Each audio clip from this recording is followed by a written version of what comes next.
नमस्ते मित्रों, श्रीमद् भागवत गीता जीने की राय अध्याय 3 श्लोक नंबर 5, 6, 7, 8 में आपका स्वागत है।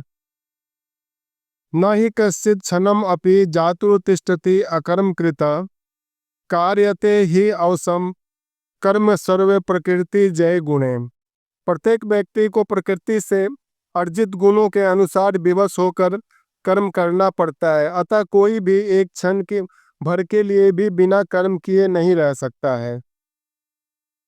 कर्म इंद्रियाणि संयम्य या आस्ते मनसा स्मरन इंद्रियान अर्थान विमूढ़ आत्मा मिथ्या आचार स उच्यते। जो कर्म इंद्रियों को बस में तो करता है, किंतु जिसका मन इंद्रिय विषयों का चिंतन करता रहता है, वह निश्चित रूप से स्वयं को धोखा देता है और मिथ्याचारी कहलाता है। यह तो इंद्रियाणि मनसा नियम्य आरंभते अर्जुन कर्म इंद्रिय कर्मयोगम असक्तम स विशिष्यते। दूसरी ओर यदि कोई निष्ठावान व्यक्ति अपने मन के द्वारा कर्मेंद्रियों को बस में करने का प्रयत्न करता है और बिना किसी आसक्ति के कृष्ण भक्ति प्रारंभ करता है, तो वो अति उत्कृष्ट माना गया है।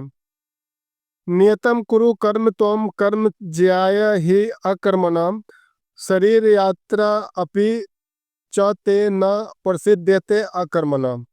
अपना नियत कर्म करो, क्योंकि कर्म न करने की अपेक्षा कर्म करना श्रेष्ठ है। कर्म के बिना तो शरीर का निर्वाह भी नहीं हो सकता है। आज के कृष्ण कर्मयोग के बारे में समझा रहे हैं।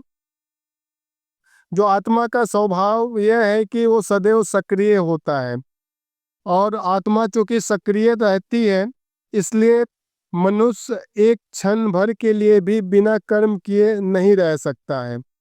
भागवत में कहा गया है कि यदि कोई कृष्ण भक्ति अंगीकार कर लेता है, तो भले ही वो शास्त्रों उन्मोदित कर्मों को ना करे अथवा ठीक से भक्ति ना करे, तो इससे उसकी कोई हानि या बुराई नहीं होती है। किंतु यदि शास्त्र अनुमोदित सारे कार्य करें और कृष्ण भक्ति ना हो, तो ये सारे कार्य उसके किस लाभ के हैं। जो अपने को योगी बताते हैं और इंद्रिय तृप्ति के विषयों की खोज में लगे रहते हैं, वो सबसे बड़े धूर्त हैं। भले ही वो कभी कभी दर्शन का उपदेश क्यों ना दे दें, उनका ज्ञान व्यर्थ है, क्योंकि ऐसे पापी पुरुष के ज्ञान के सारे फल भगवान की माया द्वारा हर लिए जाते हैं। ऐसे धूर्त का चित्त सदैव अशुद्ध रहता है, अतः उसे योगिक ध्यान का कोई अर्थ नहीं होता है। एक गृहस्थ भी कृष्ण भक्ति की नियमित सेवा करके इस